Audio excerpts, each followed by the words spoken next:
The judge had sentenced the man to death, until a dog entered the courtroom with evidence that changed everything. He knew no one believed him. Not the prosecutor, not the jury, not even the person who had shared a cell with him for the past few weeks. He knew it, and yet he still hoped. For what? A miracle? The truth? No, he hoped for only one thing, that Rustam would understand. Alexei Morozov, stand up. The courtroom fell silent. The dull hum of the air conditioners, a cough from an old reporter in the gallery, the scratch of a pen on paper, all these were louder than the judge's words. Alexei rose slowly, as if he knew this would be the last time anyone asked him to stand, not to be led away forever. The court finds you guilty of the rape and murder of Sophia Rendell. The sentence, death. There was no outcry, no gasp. Just the click of a pen. Everything had been decided long before. He didn't flinch. Only his eyes wandered, scanning the room. Somewhere behind a concrete wall, his old German shepherd, Rustam, was waiting. Sitting in his crate, calm as always, as if he understood everything at a glance. He had loved Sophia. She was perhaps the only woman who could make him go quiet, and not get angry. They met after he was dismissed from the police force, and in just a few months she had become a part of his life as if she'd always been there. Then they found her dead. The apartment was soaked in blood. The door wasn't forced. There were signs of a struggle. Fingerprints on a bottleneck. His boot print in a pool of blood. DNA on her body. It all matched. He said, "I was framed. They didn't care." "Do you have any last words?" asked the judge. Alexei didn't respond right away. He looked at the prosecutor, at the jurors, at the empty bench where Sophia's mother had once sat. "Yes," he finally said. "When it's all over, I want to be allowed to see my dog, Rustam." The judge frowned. "That's your final request?" "Yes." The judge nodded, not understanding why a man on death row would want to see a dog. The record noted, last request, to see his dog, Rustam. Alexei was led out of the courtroom. He walked calmly, the same way he once walked into interrogation rooms, into raids. Only back then he had a gun on his belt, a radio, a badge. Now, just handcuffs and a number on the back of his jumpsuit. Behind the glass, he saw her mother. She was staring straight ahead. Tired. Tearless. But full of hate. He didn't look away. Because he no longer understood why he looked at anything in this world. Locked in solitary, he lay not on the bunk, but on the cold concrete floor. No pain. Just silence and chill. Sometimes a prison doctor would bring pills. Sometimes a chaplain offered confession. Alexei said nothing. There was no one to talk to. Days passed. Then, on the fourth day, a guard came in with a grim face. "Your dog's here." Alexei sat up. "Where?" "Out in the backyard." "You've got 20 minutes." He stood without a word. No resistance. They led him to a fenced area where police dogs were usually exercised. There, near the fence, sat Rustam. The dog didn't move until Alexei got close. Then he stood, and as if the 2 weeks apart had never happened, he walked up and gently laid his head on Alexei's knees. Alexei knelt down, placed his hands on the warm forehead, felt the fur, the same fur he used to stroke while watching TV, back when he was still a man with a future. "I'm sorry," he whispered. "I couldn't protect her." Rustam let out a low bark. It was the sound he made when he sensed danger. Alexei understood. The dog knew something. "They were wrong, Rustam. I didn't kill her." Rustam raised his head. His ears perked, his eyes focused. Then, suddenly, he turned toward the fence and froze. Something had caught his attention in the bushes. A shadow, man or animal. Rustam growled. "Hey!" Alexei shouted, but the guard was already walking over. "Time's up. Let's go, Morozov." Rustam didn't move. He stood at the fence, staring toward the forest. Then, in a flash, he darted through a gap and disappeared into the shadows. The guard cursed. "Damn it, he's gone." Alexei smiled for the first time in weeks. "Let him go." That same evening, a short news segment aired. Former detective Alexei Morozov, accused of murdering a young woman, sentenced to death. The trial was closed to the public. The sentence to be carried out within the month. The TV was turned off. Silence returned. But somewhere beyond the walls, deep in the forest, a dog was running. A dog who didn't care about trials or headlines. He knew only one thing. His owner was innocent, and he was going to prove it. Alexei sat next to Rustam. Then the dog suddenly sprang up and disappeared. A second later, something flickered in the far corner of the screen, a human shadow, blurry, but someone was there. Green rewound. See? The chief frowned. Yes, that's not a prisoner or one of ours, it seems. Green tapped the monitor with his finger. Do you realize that if Morozov is actually innocent, this could cost us dearly? The evidence was solid. I know, but still. Meanwhile, in the forest, Rustam moved on instinct. He followed the scent, subtle marks stored in his memory. He had been in this forest before. Sophia, Alexei, and he had walked here months ago on a hot summer day. Back then, everything was simple: laughter, a thermos of coffee, deer slipping between trees. He found an old campsite, trampled earth, burnt stones, remnants of a tent. The smell of blood and dirt.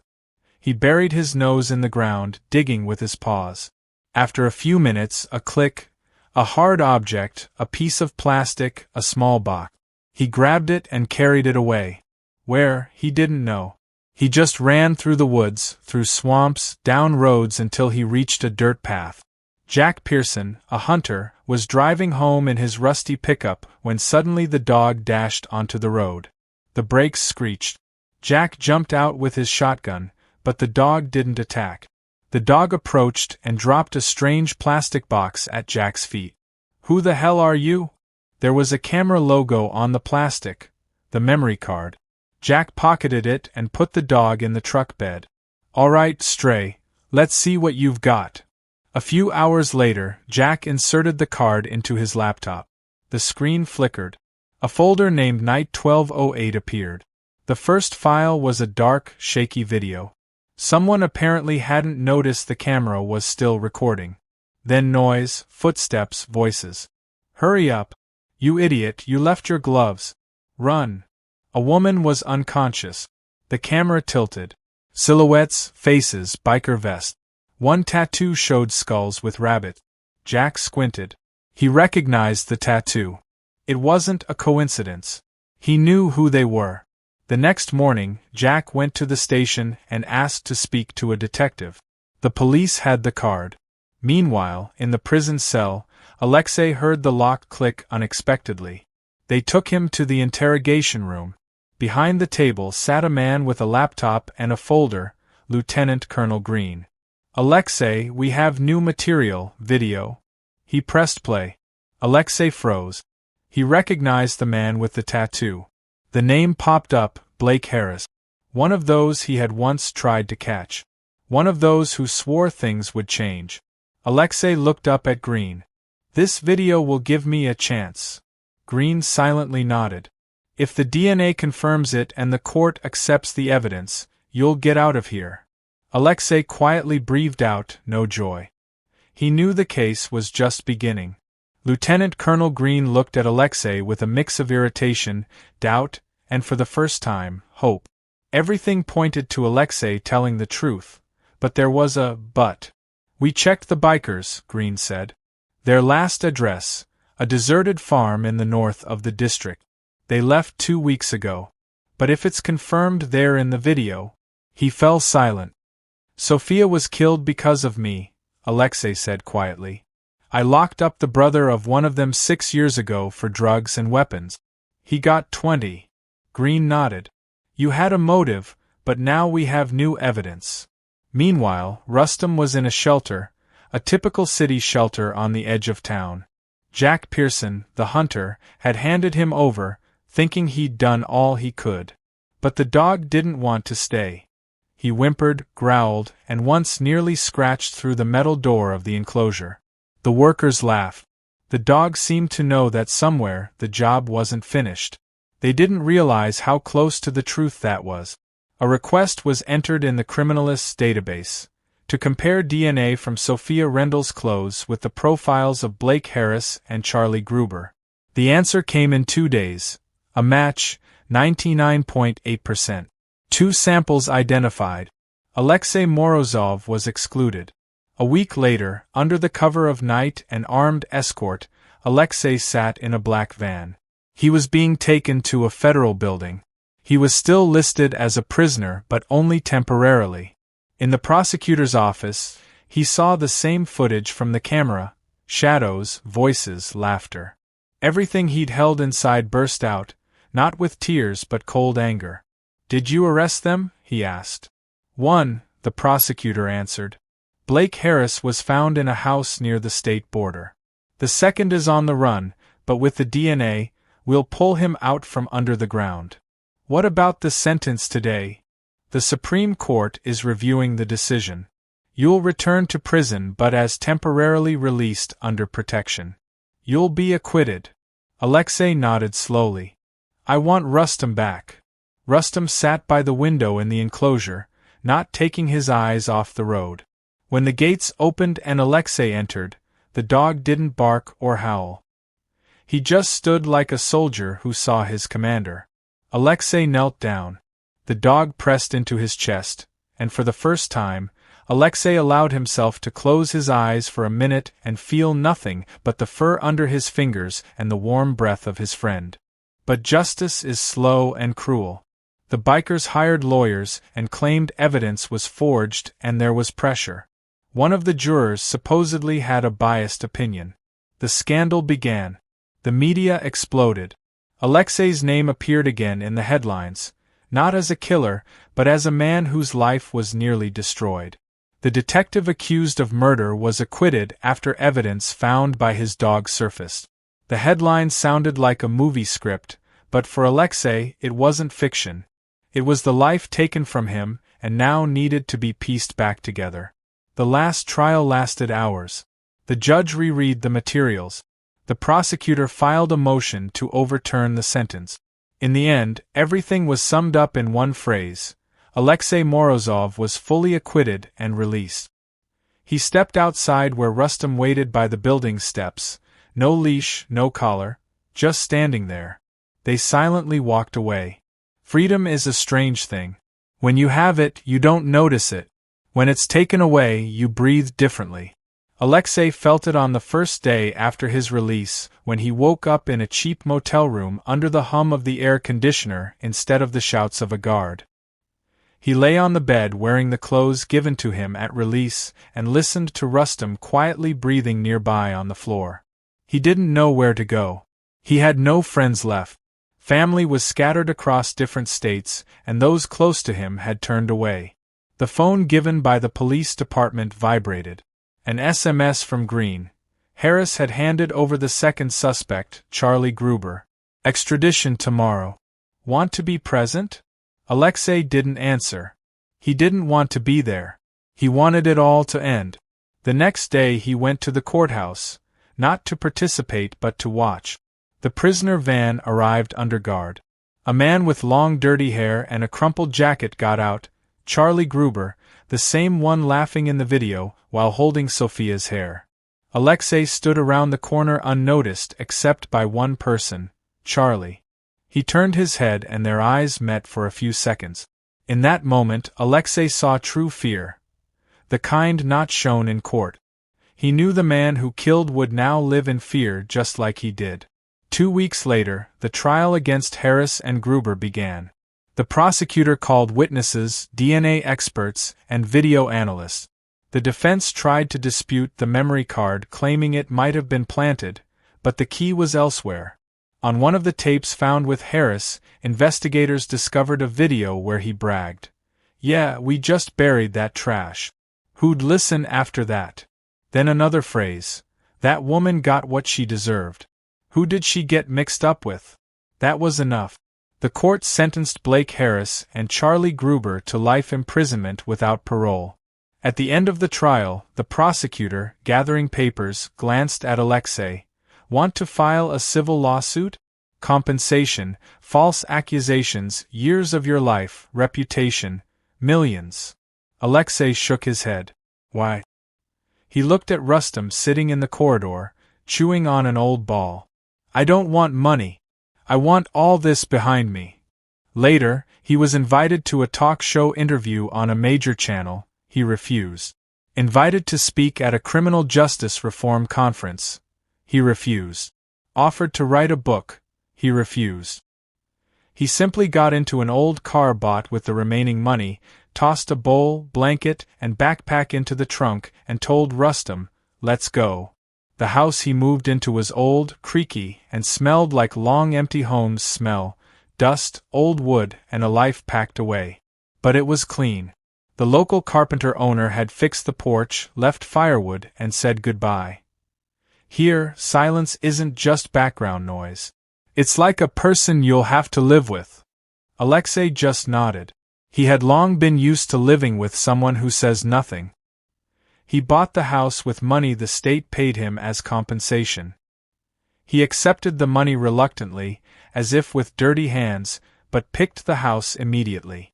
On the state's edge, forests, lakes, 40 minutes by car to the nearest town, 10 minutes on foot to the nearest neighbor. The perfect place not to hear other people's voices. At first, life felt strange.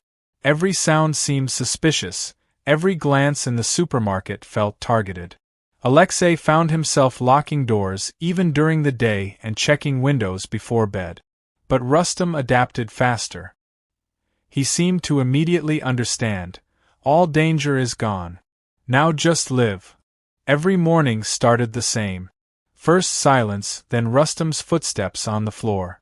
Then he would get up, open the door, step out onto the porch, breathe in the cold morning air, and watch the steam rise from his coffee cup. Rustam would lie down at his feet, resting his muzzle on his paws, calmly waiting. Sometimes he went into the forest not for hunting or gathering, just walking. An axe over his shoulder, a thermos in his backpack. He would leave for the whole day and return only by evening with some firewood, mushrooms, sometimes with work done by hand. It was the only thing that gave him the feeling that he was alive. The neighbors, or rather, the few who lived nearby, did not pry. One local mechanic named Wold offered him some side work, fixing fences, chopping wood. Alexei did not refuse. He wasn't looking for friends, but he didn't have enemies here either. Where are you from? Wold asked once. From far away, Alexei replied. That was enough. Once a month he went to the city to buy food, fishing gear, books. Sometimes he took old newspapers, as if looking for mention of himself, but no one had written about him for a long time. The world forgot, and that was good. Rustam sat quietly in the car, looking out the window, softly snorting when bikers passed by. He still remembered the smell. Alexei felt it too, but now none of them caused alarm. Those who should have suffered already did, the rest had disappeared. One day, Green came to see him without a uniform or a police car, just an old pickup with a bag in hand. He came out, greeted, sat on the porch, and silently opened a beer. So here you are, he said. Where else would I be? Green nodded. You haven't restored your license? I don't want to. I'm no longer in the system. You were a good cop. Doesn't matter anymore. They were silent for about 10 minutes. Then Green put the bag on the floor. Here are some documents if you ever want to get back in.